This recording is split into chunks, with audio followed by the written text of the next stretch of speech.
Assalamualaikum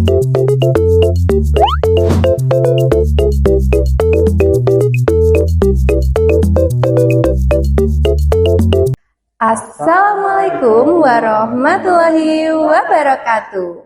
Halo semuanya, perkenankan kami dari kelompok 2 kelas 2024C menjelaskan materi mengenai tujuan umum semantik. Sebelumnya, perkenalkan anggota kelompok kami, saya Fahrina Aulia Serutuhaya dengan NIM 24020074109 bertugas sebagai sutradara atau penyusun konsep narasi dalam video ini. Dan saya Hasbi Muknizar Alaya dengan NIM 240074107 sebagai kameramen dan juga editor. Dan saya Enggar Galus Sri Valentin dengan NIM 24020074148 sebagai pembicara pada presentasi kali ini. Pernahkah kita berpikir ketika seseorang mengatakan rumah, mengapa kita langsung membayangkan tempat tinggal? Atau ketika mendengar meja hijau, mengapa yang terbayang bukan meja yang berwarna hijau, melainkan ruang pengadilan? Bagaimana ya sebenarnya hubungan antara bunyi, kata, dan juga makna tadi bisa terbentuk? Nah, pertanyaan-pertanyaan inilah yang akan kita bahas dalam kajian semantik. Nah, di sini ada yang udah tahu belum semantik itu apa? Aku kasih tahu sedikit dulu ya tentang semantik itu. Nah, semantik itu adalah cabang ilmu linguistik yang membahas makna dalam sebuah bahasa. Lebih lanjut lagi, dalam video kali ini kita akan membahas 4 hal untuk kita dapat mengenal lebih dekat dengan semantik. Yaitu yang pertama adalah konsep dasar semantik dari segi etimologis. Yang kedua adalah hubungan antara signifi dan signifian. Yang ketiga adalah konsep semantik secara umum. Dan yang keempat adalah ruang lingkup kajian semantik.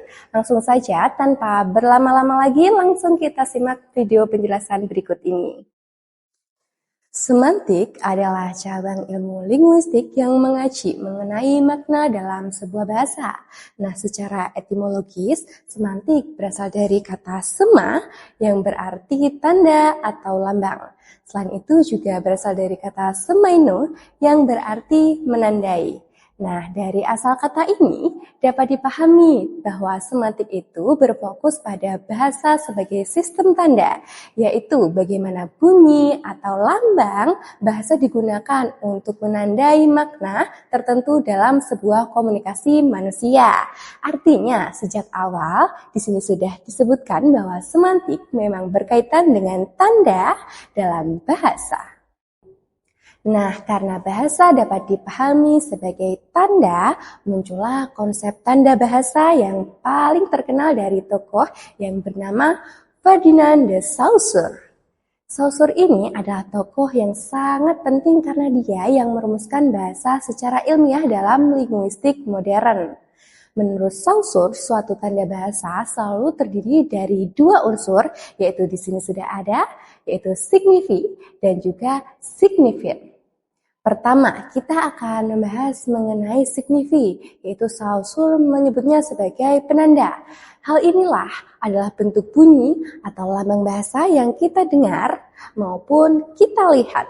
Yang kedua adalah signifian, yaitu biasa disebut sebagai petanda. Nah, ini merupakan sebuah makna bunyi atau lambang bahasa yang langsung muncul melalui kepala kita.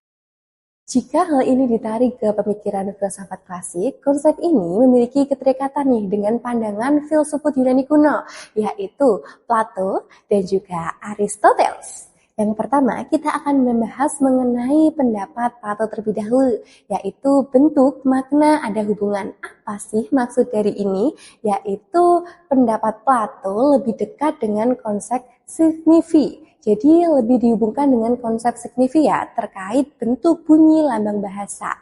Menurut Plato, makna atau ide itu sudah ada keterikatan terlebih dahulu nih sebelum manusia memberi nama lewat bahasa.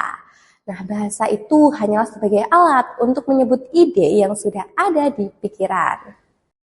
Contoh dari pendapat Plato adalah kata keindahan.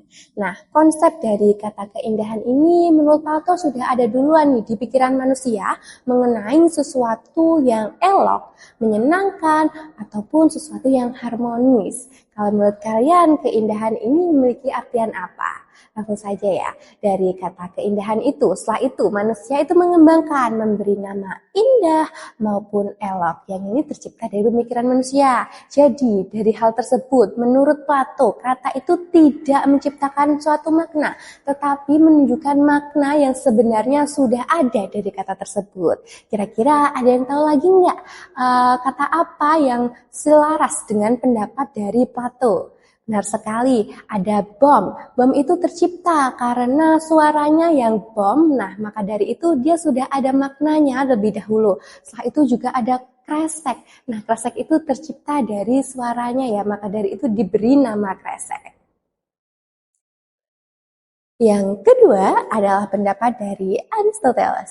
Namun Aristoteles ini memiliki pandangan yang berbeda dari Plato yang sebelumnya. Aristoteles ini lebih dekat dengan konsep signifian. Karena ia menekankan bahwa hubungan antara bentuk dan juga makna itu bersifat konvensional. Digarisbawahi konvensional ya ini ditentukan oleh kesepakatan manusia. Tidak ada hubungan alamiah antara bunyi dan juga makna, melainkan makna itu muncul karena masyarakat yang telah menyepakatinya. Contohnya, tidak ada alasan alamiah mengapa kursi itu disebut kursi karena merujuk pada bahasa tertentu. Makna itu terbentuk karena kesepakatan antara penutur bahasa. Nah, pandangan Aristoteles ini inilah yang kemudian lebih dominan dan paling cocok untuk dikembangkan dalam linguistik modern, termasuk oleh Saussure. Sekarang akan dijelaskan mengenai sejarahnya sampai membentuk kata semantik. Pada awalnya, kajian makna itu belum berdiri sendiri sebagai cabang ilmu linguistik tersendiri. Nah, Michel Brill, seorang ahli bahasa asal Prancis pada abad ke-19, menjadi tokoh penting karena pertama kali memperkenalkan istilah semantik. Secara ilmiah melalui karyanya yaitu esai The Semantic. Brill ini memandang semantik sebagai sebuah ilmu yang mengkaji mengenai perubahan dan perkembangan makna kata dari waktu ke waktu. Selanjutnya, gagasan Brill ini berkembang dan mulai dikenal di dunia berbahasa Inggris pada tahun 1894. Istilah semantics digunakan dalam artikel yang berjudul Reflexive Meaning a Point in Semantics yang diterbitkan oleh American Philological Association.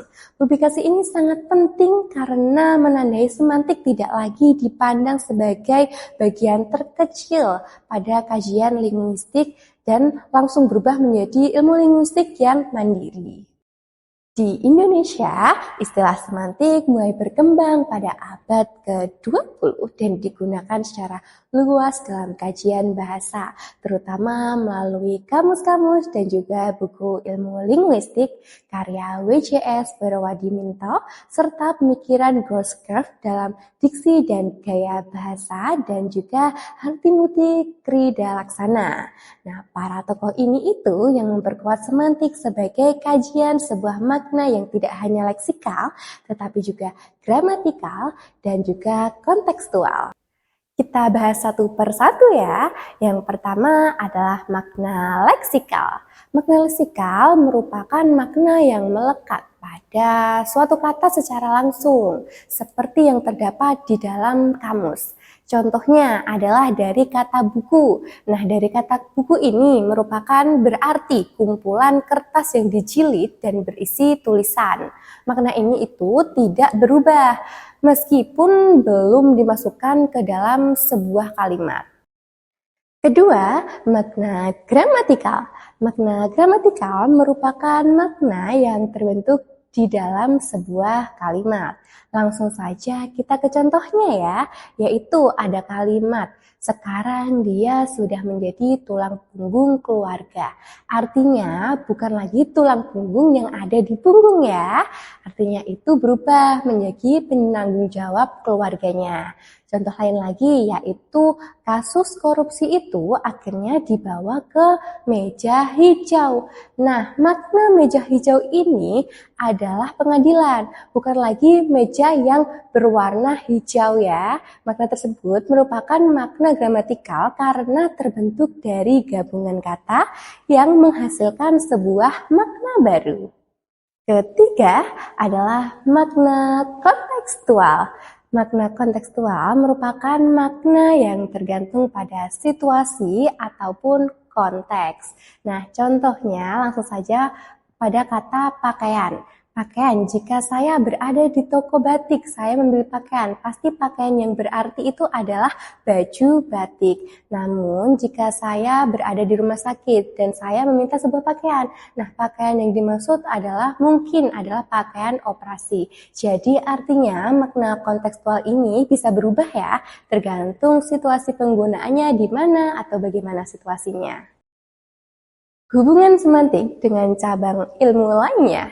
Pada bagian ini kita dapat melihat nih bahwa semantik itu benar-benar berkaitan dengan makna sebuah bahasa.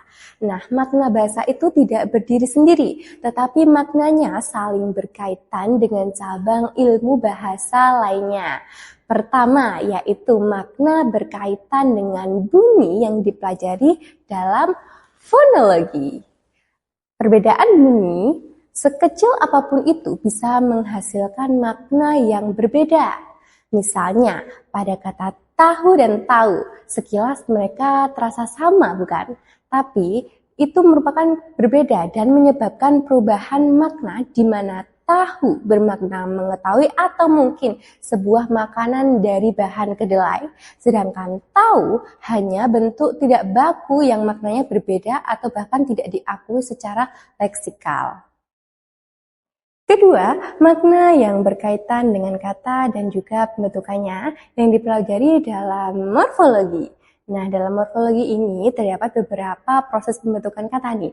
Yang pertama, ada afiksasi, yaitu proses penambahan imbuhan. Yang kedua, ada reduplikasi, yaitu pengulangan. Dan ada ketiga, komposisi, yaitu proses penggabungan, dan yang keempat adalah abreviasi, yaitu proses pemendekan kata. Nah, sebagai contoh dari morfologi, yaitu adalah ada kata dasar tulis nih. Dari sebuah kata tulis ini mendapatkan imbuhan me yang menjadi menulis, yang maknanya hanya dari sekedar konsep tulis, kemudian menjadi kegiatan atau sebuah tindakan menulis yang dilakukan oleh subjek. Ketiga, yaitu makna dipengaruhi oleh susunan kalimat yang menjadi bagian kajian dari sintaksis. Nah, contohnya ada kalimat ibu memukul anak, dan ada juga kalimat anak memukul ibu. Hal ini menggunakan kalimat yang sama ya, tetapi susunannya berbeda sehingga maknanya itu juga berbeda. Ini menunjukkan bahwa struktur kalimat itu sangat menentukan sebuah makna. Keempat, makna juga berkaitan dengan penggunaan bahasa dalam konteks yang dipelajari dalam wacana. Nah, sebuah kalimat itu bisa memiliki makna yang berbeda tergantung situasi pembicaraan. Kelima adalah makna dipengaruhi oleh aspek sosial yang dipelajari dalam sosiolinguistik. Nah, contohnya adalah cara berbicara kepada teman tentu saja berbeda dengan cara berbicara kepada dosen. Keenam adalah makna yang dipengaruhi oleh budaya yang dipelajari dalam antropolinguistik. Nah, beberapa ungkapan itu hanya dapat dipahami dalam budaya tertentu ya. Dan yang terakhir yaitu ketujuh adalah makna yang berhubungan dengan proses mental manusia yang menjadi kajian dari psikolinguistik.